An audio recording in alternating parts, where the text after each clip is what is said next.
I had hoped when I became president I would not have to do this again. Another massacre, Uvalde, Texas, an elementary school. Beautiful, innocent, second, third, fourth graders. And how many scores of little children who witness what happened see their friends die as if they're on a battlefield, for God's sake.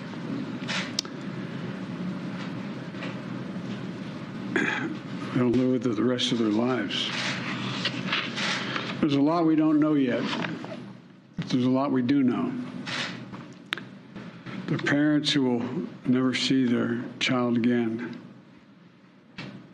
never have them jump in bed and cuddle with them. Parents who will never be the same.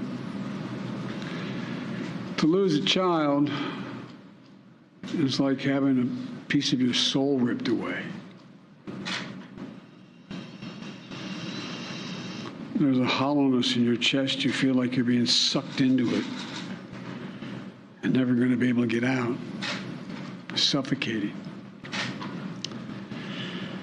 And it's never quite the same. It's a feeling shared by the siblings and the grandparents and the family members and the community that's left behind. Scripture says, Jill and I have talked about this in different contexts, in other contexts. The Lord is near to the brokenhearted and saves the crushed in spirit.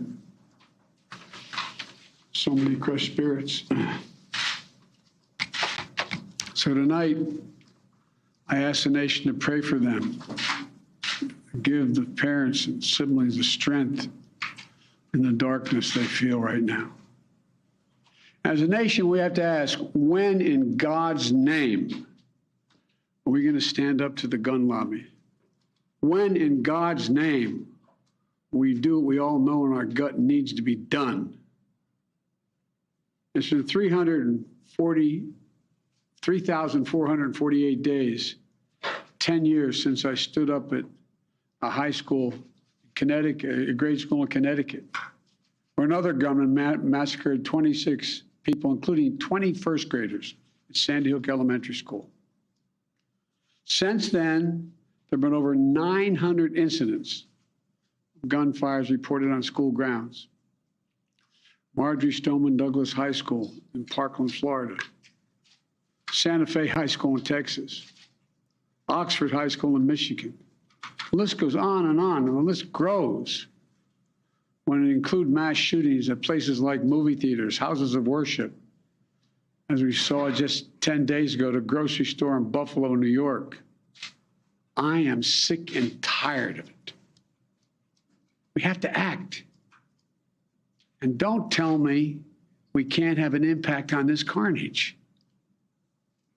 I spent my career as a senator and a vice president working to pass common sense gun laws.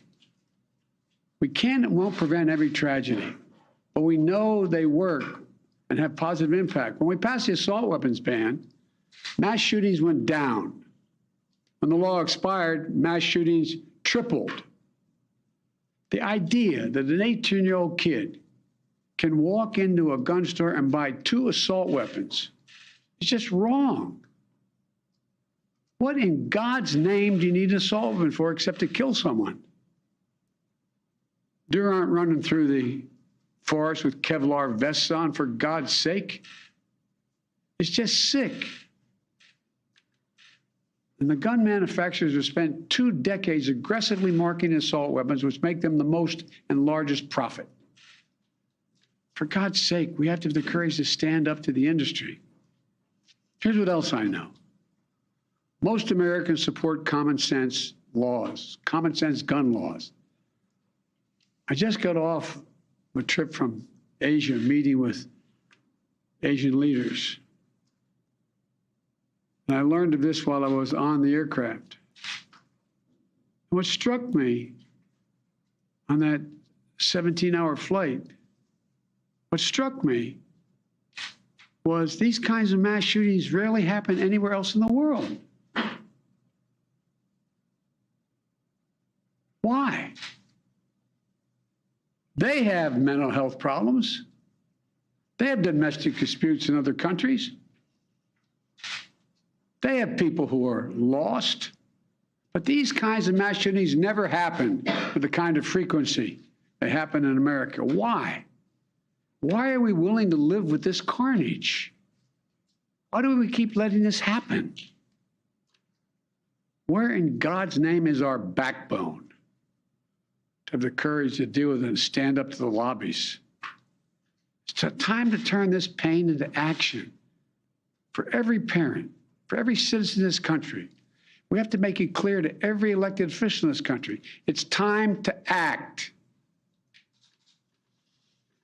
It's time for those who obstruct or delay or block the common sense gun laws. We need to let you know that we will not forget.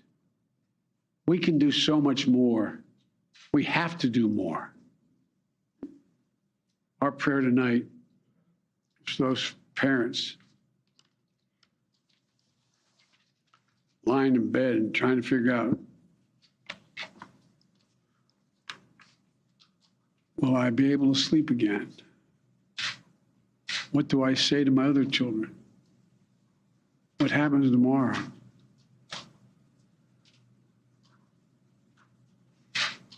May God bless the loss of innocent life on this sad day.